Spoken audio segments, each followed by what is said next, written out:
Hi guys, welcome back. If it looks like I've been crying, it's because I have. It's been a very rough and emotional. It's been a very rough and emotional little bit. No, baby. Um, my birthday was yesterday. I turned 26. Um, and it was also the first birthday that I have celebrated since both my grandparents have been gone. I lost my grandma earlier this year in January. Um, and then we had my grandpa's death birthday, February 13th.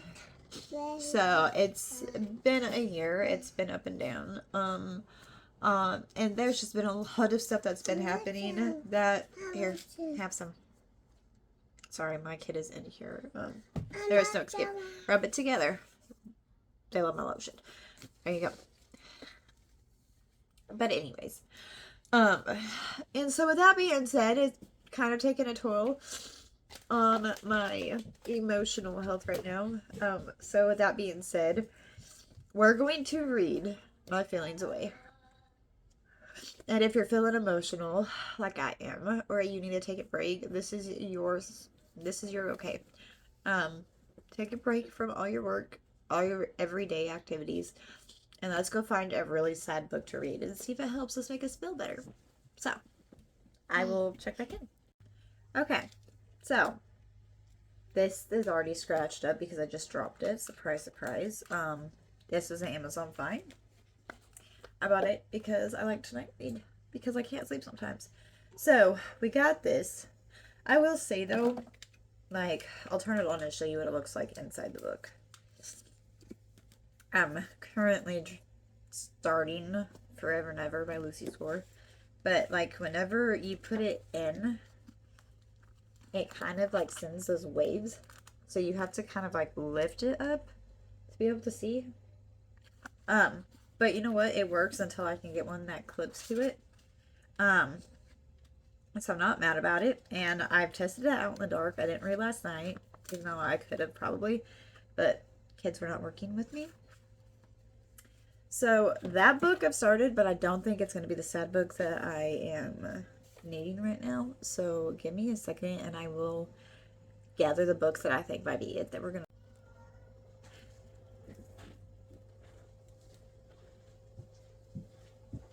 Okay, I'm sorry, y'all. My husband just came home and I did not hear him. The dogs didn't bark, so it scared the crap out of me. So before we jump into all the sad books we're going to read together, I got some books from the Dollar Tree, right? Mm-hmm. Anyway, so Her Perfect Affair, okay. In the back it says, the Fernandez sisters have always had big dreams, the talent and drive to pursue them.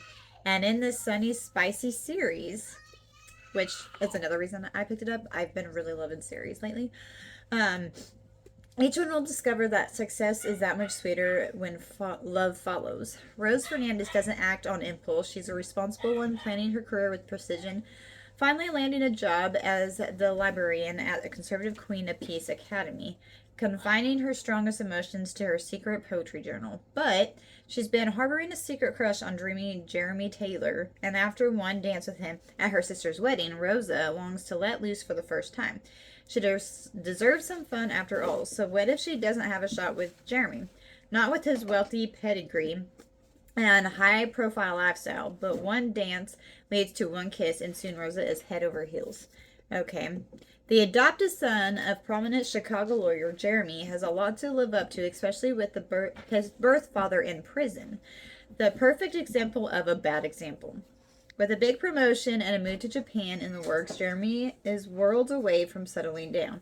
But sweet, steady Rosa is a temptation he doesn't want to deny himself, at least for now. Yet, when their simple fling turns complicated, everything they've been both worked for is threatened. Except the red-hot intimacy they found together. Can forever really grow from just one for now? Okay. We're back. If you guys hear clicking or anything loud, my husband is on his game.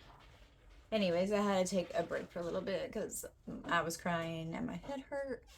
But we left off with me reading about this one. So that's one of the finds that I found. Also by an author that I've never heard of, which is Priscilla Oliveris. I don't know. Anyways, we're gonna go with that because I can't pronounce names to save my life. If somebody decided to keep me hostage, unless I could say their name, I would be a hostage for the rest of my life. And then we've got Tash Skilton, Hollywood Ending. And at the bottom of it, it says, fresh, modern, and fun, like watching your favorite series on Netflix. Whoa! As I about throw it. That's the cover. It's kind of cute, and it reminds me of the drive-in movie that we went into like 2 weeks ago. On the back, though, it says,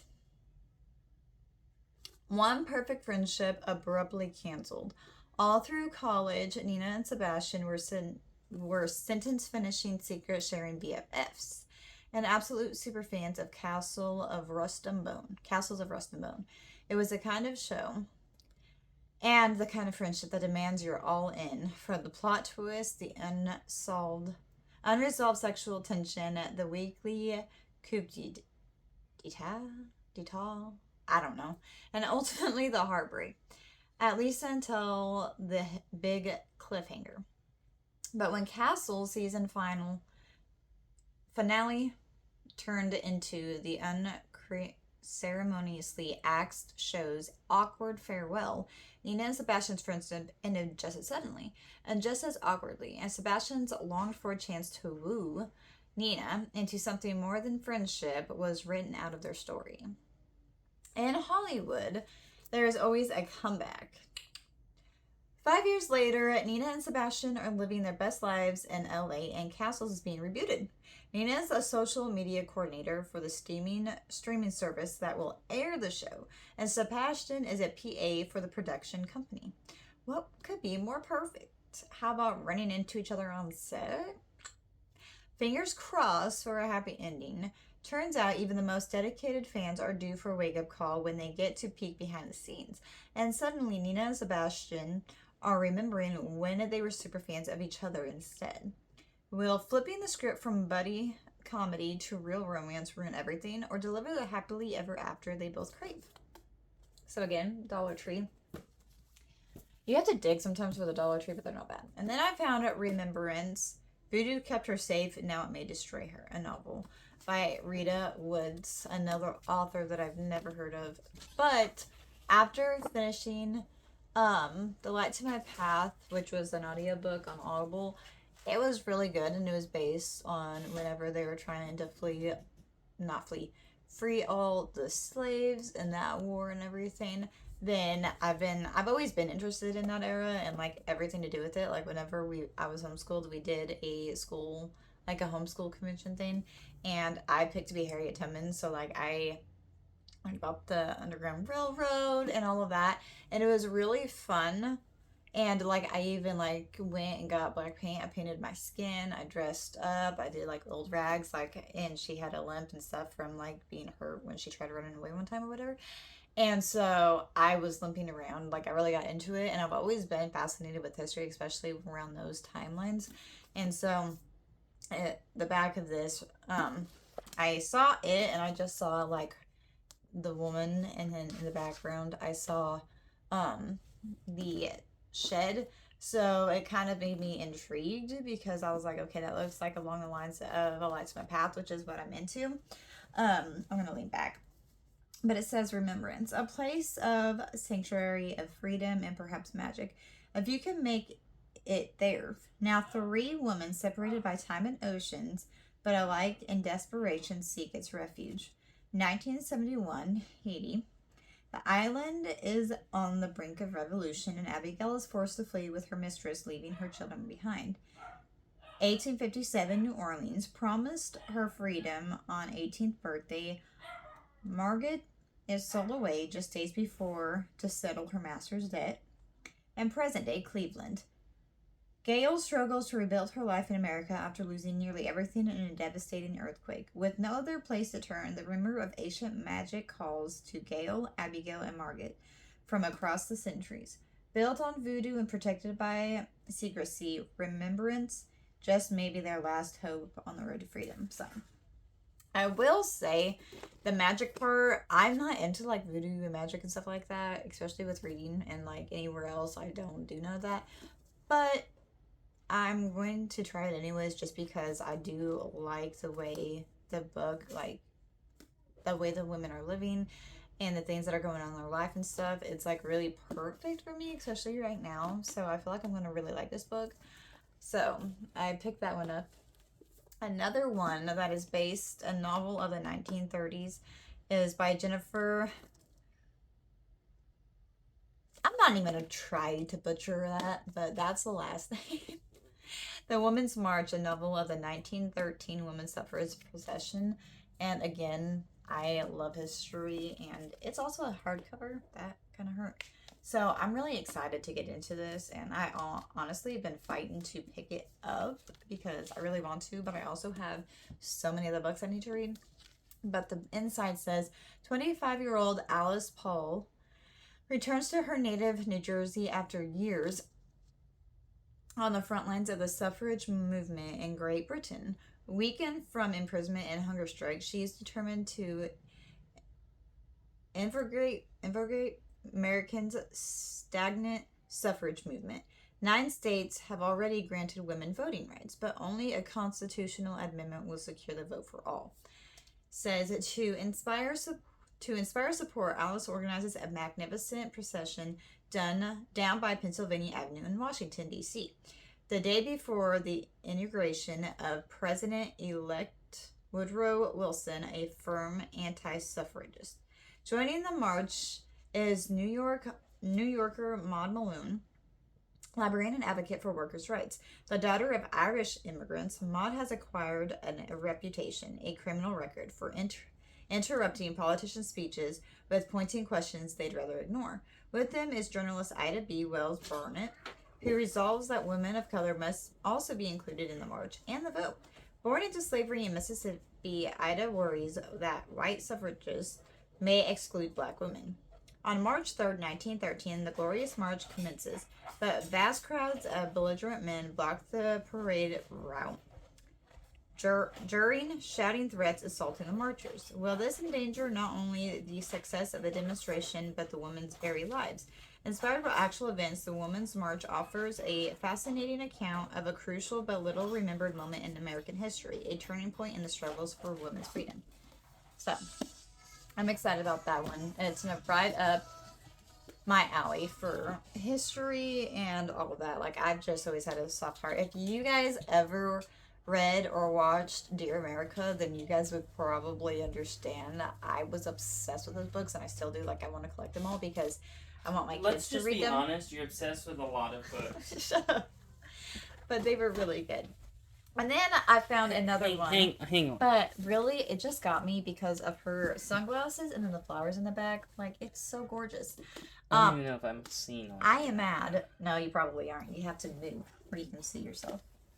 Well, I'm not that worried about it, but just know this woman plans to own her own freaking library, and she's not sharing it with anybody. So I share some with you. With me, yeah.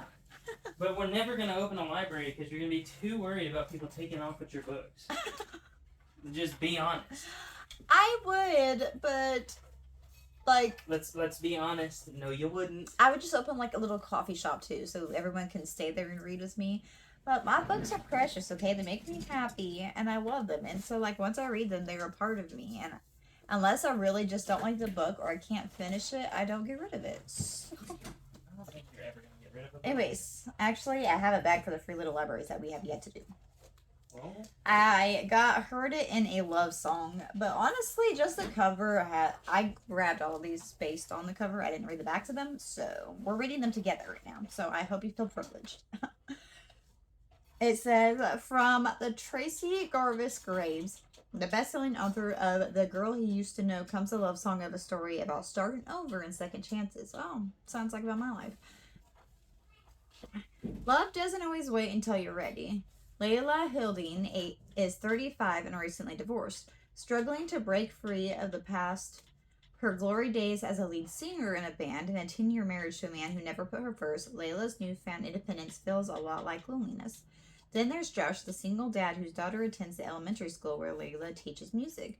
Recently separated, he's still processing the end of his 20-year marriage to his high school sweetheart. He chats with Layla every morning at school and finds himself thinking about her more and more.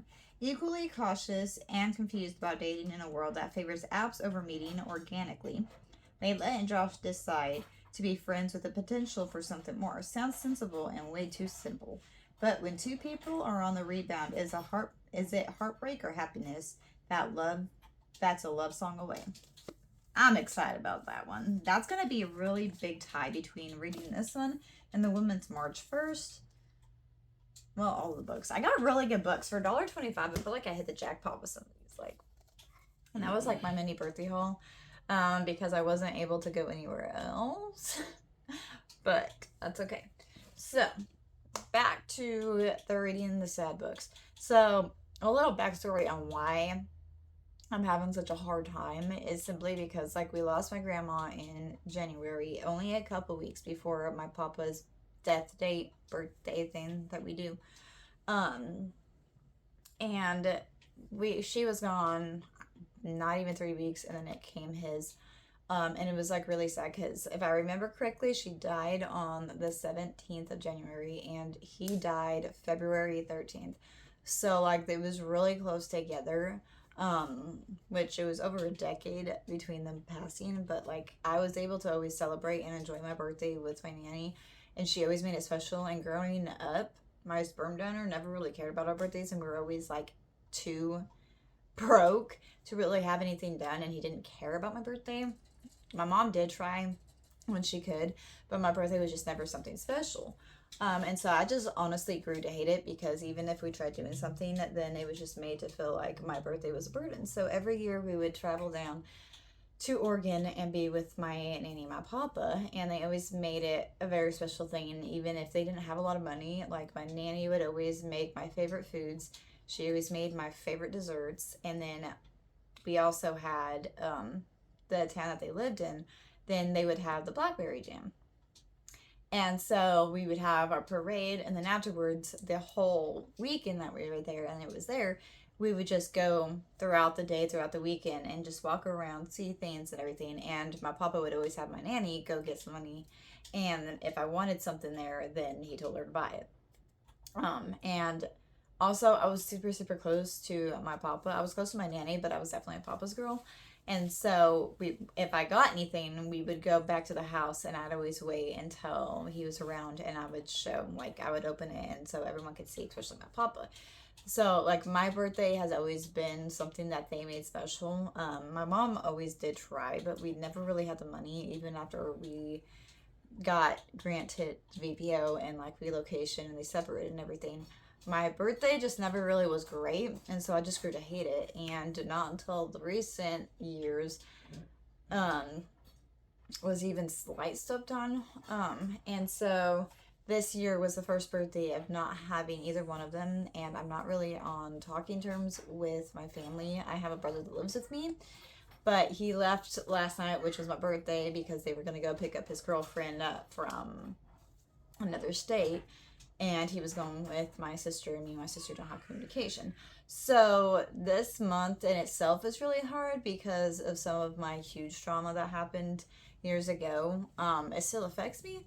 So it's just been like a really hard month. And then dealing with my first birthday without my grandparents has been really, really hard. And I would usually like cry and grieve like my birthday and not having him with my nanny.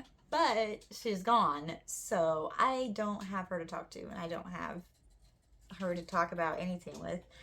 And so, like, the one person that I was is gone. So it's been kind of difficult, and I've been very emotional.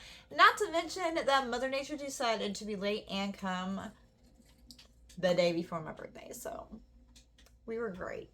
It was fun. We loved that for us. But, so it's just been a lot, and so I've been wanting to do some stuff, like reading and stuff, but I was able to finally go on Amazon, and I got my booklet that I showed y'all. I'm getting a clip one too, just for the times that I don't want to have to hold it, and I got this holder for my phone, so now I can actually sit and talk with y'all and record, reading and stuff. And the next thing I'll be getting in the next month is a Kindle, because I do have Kindle Limited, which I actually absolutely love. I have Audible, and now I have Kindle too. And I don't know why it took me so long to enjoy Kindle. I was just like, I will say I will always and forever prefer a physical book, and the whole feeling it, smelling it, and just being able to physically pick it up. But for being a mom and not always having the option to actually have a physical book with me, or like not wanting my kids to destroy it, or whatever the case is, like us driving around and I want to read it, then Kindle has been really nice. So after talking with my husband, I was like, I'm not gonna get it yet because like I haven't read a lot on it. So like not only that, but some of them aren't free, the ones that I like, and they go with my collection. But also we're going to be moving within the next year, and we're gonna be smaller, and so it's like, well, as he told me, he's like, you don't have to justify buying it because triggered. I'm always justifying not buying myself something. I can go broke on other people, but when it comes to myself, I freak the heck out. And it gets on my nerves. And so he's honestly trying to break me of it. And so he's making me, which is not a bad thing. Him forcing me on this is not a bad thing because I will probably never actually do it myself. But we are getting me a Kindle, and I've been researching, and I think I found the one I want, the signature edition, just because it does have more storage, because a lot of people use it just like they have Audible and stuff. But I feel like for me, because we are going to be living smaller and not have enough room for all my precious books, or at least not right away, then Kindle is definitely going to be. And the Kindle Signature has more storage for both my audiobooks, because I absolutely love having audiobooks, because being a housewife and a mother, anybody, or even if you're just busy, you'll understand that audiobooks are such a great way to escape and still indulge yourself in the reading world. But you don't have to stop. I get the house clean and I listen to it. I take the dogs out, we listen to it, even whenever we're traveling to go get coffee. Me and my husband sometimes will actually listen to it together. The kids will listen to it. And even when we're shopping, if I am having anxiety or just don't feel like being sociable, you can ask my husband. We both pop it in and we listen to it. Hey, Mom. I stay over there. So we're going to be getting it, and I'm super excited with that. Within the next month, I will have that, because some of the books that I do have, they do have books, but most of them, like after like the third or fourth book, if it's a long series, I've noticed on Amazon, they just have Kindle. They don't have the physical copy, and so it just makes sense because I am in my series era. I do like my my standalones. This would be one of the standalones. This would be a standalone. But, like, for example, Girl in Pieces, and then If Only I Had Told Her, which I have the, If He Had Been With Me, which I'm just going to get another one because I let somebody else use it. And so now I'm just like, you know what, they can have it, and I'm just going to get a new one. So that's also one I'm going to show y'all in just a minute. But anyways, I will get so sidetracked talking about books. But anyways, so that is why I'm going to be getting it. But for now, I read it on my phone. But the lights hurt my eyes because I need glasses and I cannot stare at screens very long. So it's going to be so helpful. I really think that's also going to help me read a lot. But anyways, we're going to get into the sad books because, like I said, I'm just dealing with a lot, and I just feel like sad books would help me so much because sometimes you just need a sad book to feel good about you being sad and feel like you can relate, even if they're fictional characters. So, without any more just babbling on, If Only I Had Told Her. I had the first book. I will be honest, very honest actually. If He Had Been With Me, I felt like that one took a while for me to actually get into and actually finish. I think it took me a month or two, I want to say, something like that. But it was about the same thickness, but it was just, I felt like it dragged on, and sometimes I was irritated just because, like, I could tell she was depressed. I could tell that her family life sucked. Her dad was never really present. And her mom had psychotic breaks and, like, had to be in the mental hospital. And, like, the people she was with, her friend group, they sucked. Her relationship, her boyfriend, sucked. And I was just like, girl, go with him. Go with your best friend. Like, you already know you care about. I could tell, but it was just so frustrating. If you've read that book, you understand, but I can't say too much more without actually spoiling it. But it was just so frustrating, and I mentally was not prepared for the ending of that book. So I am slightly nervous about this one, but after I got to the ending and I read it, I was like, I'm gonna have to reread this book to really get the grasp because I know what happens now. I'm gonna have to reread it in a whole different mindset. And then I'm going to have to do this because now I'm truly emotionally invested. So, I'm going to read the back of this. If only I told her that I loved her years ago, then I wouldn't be here now. Finn has always loved Autumn. She's not just the girl next door or his mother's best friend's daughter.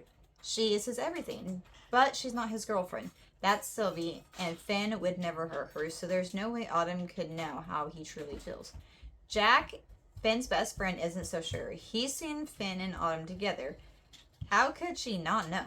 And how is he supposed to support and protect Finn when heartache seems inevitable?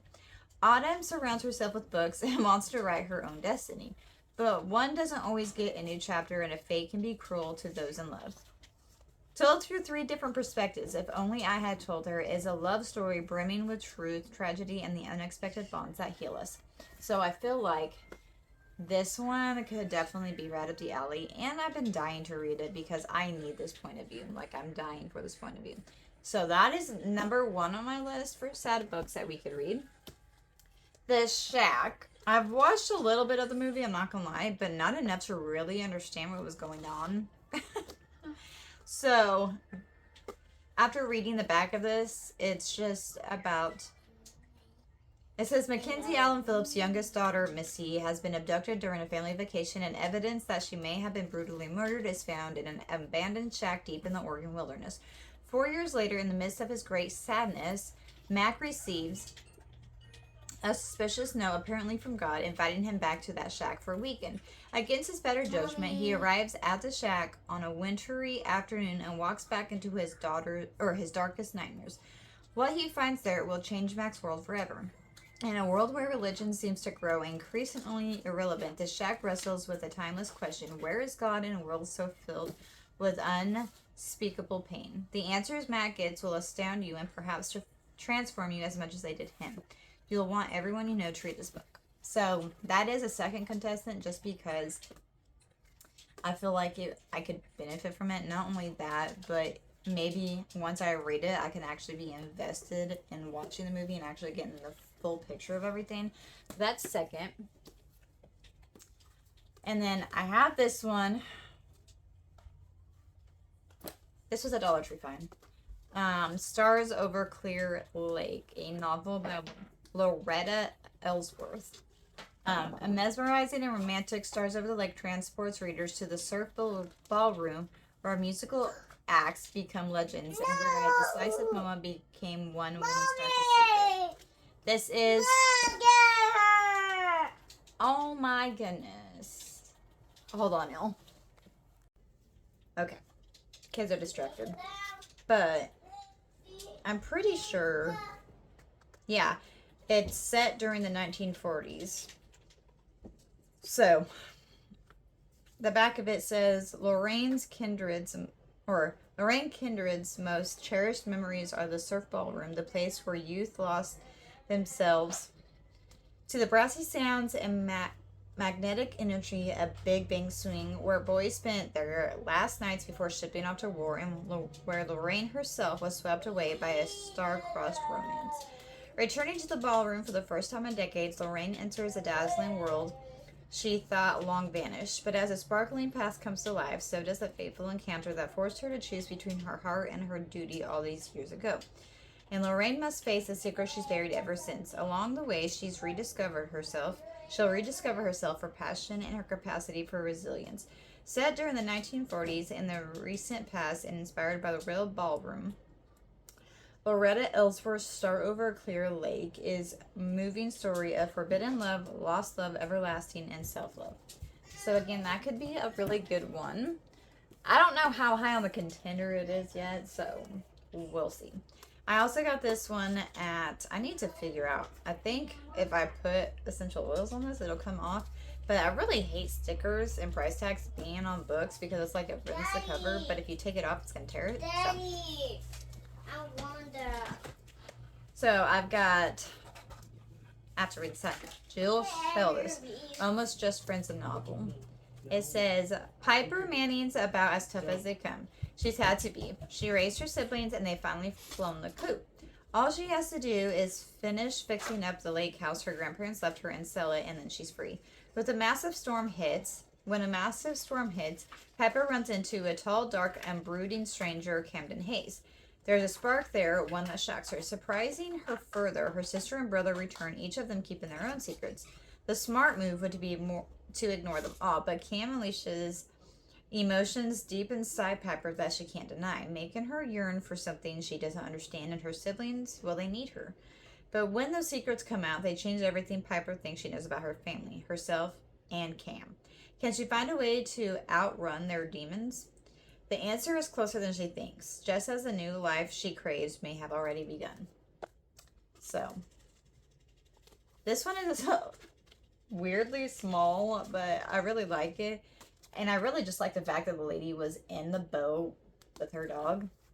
But, aw, one of the pages is crinkled.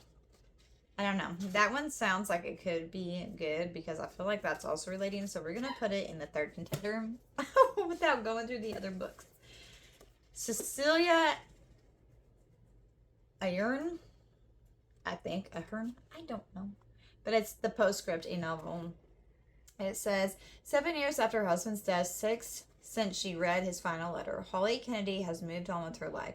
She's seeing someone new, working in a second-hand shop, and spending quality time with her friends and family. When Holly's sister asked her to tell the story of the P.S. I Love You letters on her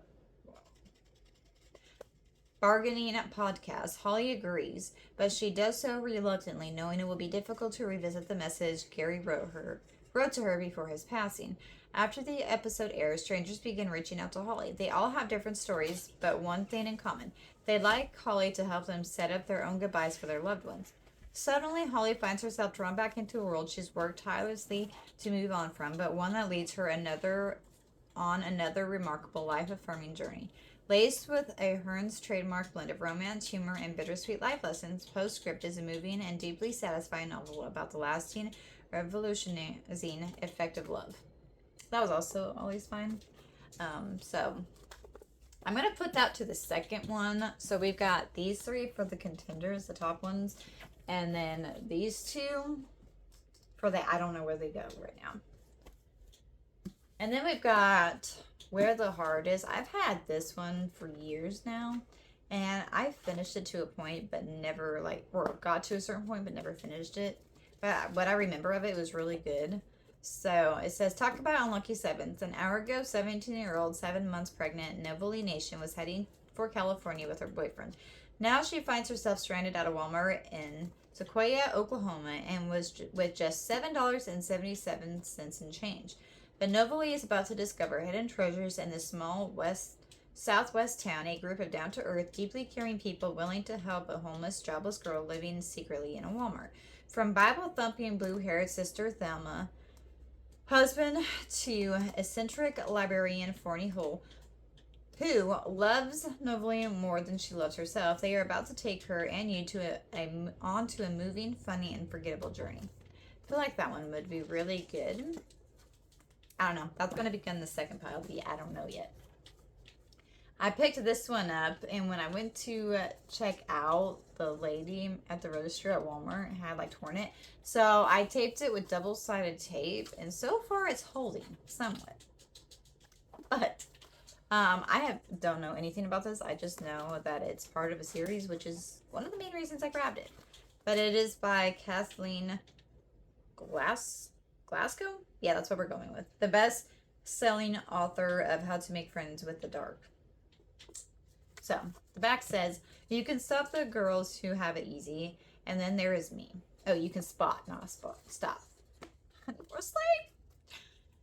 Charlotte Davis is in pieces. At 17, she already lost more than most people do in a lifetime.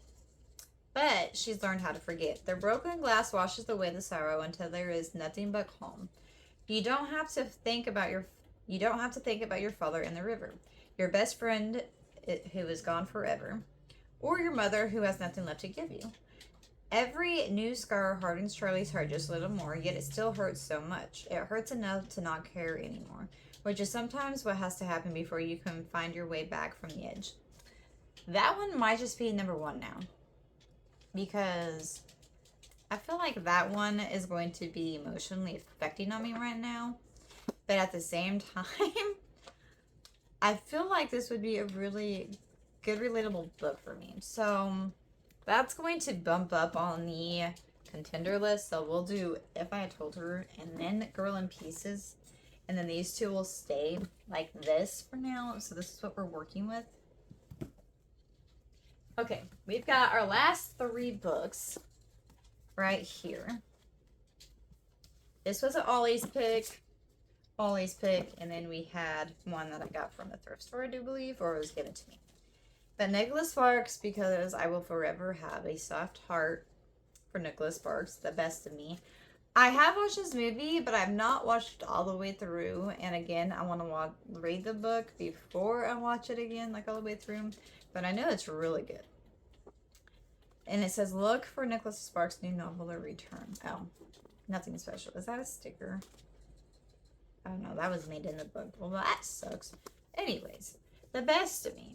In the spring of 1984, high school students Amanda Collier, I'm going to say, and Dawson Cole fell deeply in love. Though they were from opposite sides of the tracks, their love for each other seemed to defy the realities of life in their small town in North Carolina. But as the summer of their senior year came to a close, unforeseen events would tear the young couple apart, setting them on radically divergent paths. Now, 25 years later, Amanda and Dawson are summoned back home for a funeral. Neither has lived in the life they imagined, and neither can forget the passionate first love that forever changed their lives. Forced to confront painful memories, the former lovers soon realized that everything they thought they knew about themselves and the dreams they held dear was not as it seemed. And in the course of a single Syrian weekend, they will ask of the living and the dead, can love truly rewrite the past? It's Nicholas Sparks, but I don't know. Should that go in the second one that we're not sure if we're even going to put on the list? I feel like that would be a good one, but I don't know if it's sad enough. But then again, it might be good for me. Babe, do I put it in the contender list or the second pile of I don't know yet? I think you should put it in the contender list. Okay, for now it will. I mean, they're eventually all going to be on there. I just don't know what level. But it is Nicholas Sparks, so I think you're right. So we're going with his pick. All right. Sensible Shoes, a story about the spiritual journey. Sharon Garlow Brown is the author. That took me a minute to read it. Follow the stories of 4 women as they are drawn into a spiritual formation journey at a retreat center. Hannah, a pastor who doesn't realize how exhausted she is. Meg, a widow and recent empty nester who is haunted by her past. Mara, a woman who has been bounced from relationship to relationship, trying to navigate a difficult marriage. Carissa, a hardworking graduate student who wants to get things right. Go sit down. I don't know. I think this one actually might not be on the list because I'm not exactly sure this is going to be anything that I actually want to read or help me feel better. So we're going to put that in the do not read right now list. But we got Angels of the Pacific, a novel of the World War II by Elise Hooper. It says, inspired by the extraordinary true stories of World War II's U.S. Army and Navy nurses, famously known as the Angels of Bataan? No. And the unsung contributions of... Contributions? Is that what you meant? Yeah, that's what I just said. You said contributions. I don't even know how to say this. Anyways. How's it spelled? Filipinas. Okay, you're spelling it not. I don't know. I feel like on any other day when I'm not super tired, I would know this, but then again, I might not. Filiponius? Y'all, Filipinos. Filipinas? That is not how I would see that. I wanted to say it, but then I was like, that's not how I would spell it. Y'all can laugh at me in the comments. It's okay. At the Resistance, this novel transports us to a remarkable era of hope, bravery, perseverance, and ultimately victory. The Philippines in 1941. Tess Abbott, an American Army nurse, has fled the hardships of the Great Depression at home for the glamour and adventure of I am stroking out. We're not going to try to say this because I'm going to sit here and try to say this, and my brain is not working with me today, y'all. One of the most desirable postings in the world. But everything changes when the Japanese Imperial Army invades with lightning speed and devastating result. Tess and her band of nurses serve on the front lines until they are captured as prisoners of war and held behind the high stone walls of Manat. What is this? Come over here and be my brain, since my brain has quit on me today.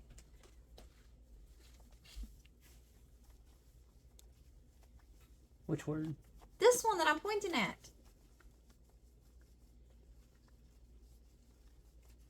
Manilas? Yes, I guess. Santo Thomas Intermittent Camp. When the Japanese occupation of her beloved homeland commences, Flor Delisa, a Filipina university student, is drawn into the underground network of resistance, discovering within herself reserves of courage, resilience, and leadership she never knew she possessed. As the war continues, Tess and Flora face danger, deprivation, and terror, working together as unlikely allies to save lives and win their freedom.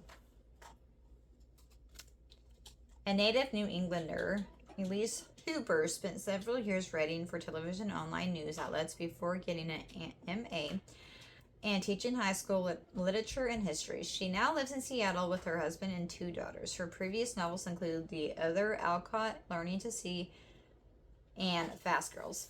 So there's that one. I think that one I am going to put in my, but I think it's going to be on the lower end, but I don't know.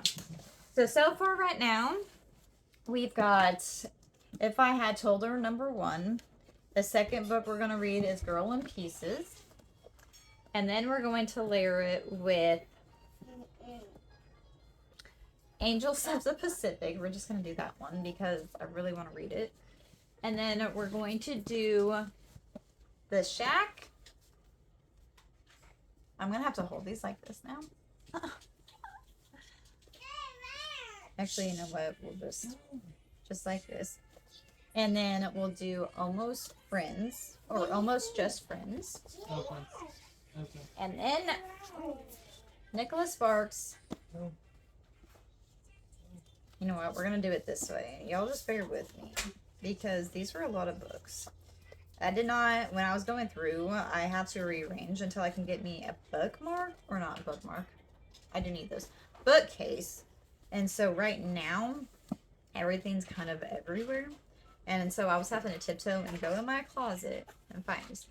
Okay, so I think this is the order that we're going to read them. If y'all give me 1 second, I'm going to try to get these. Okay, there we go.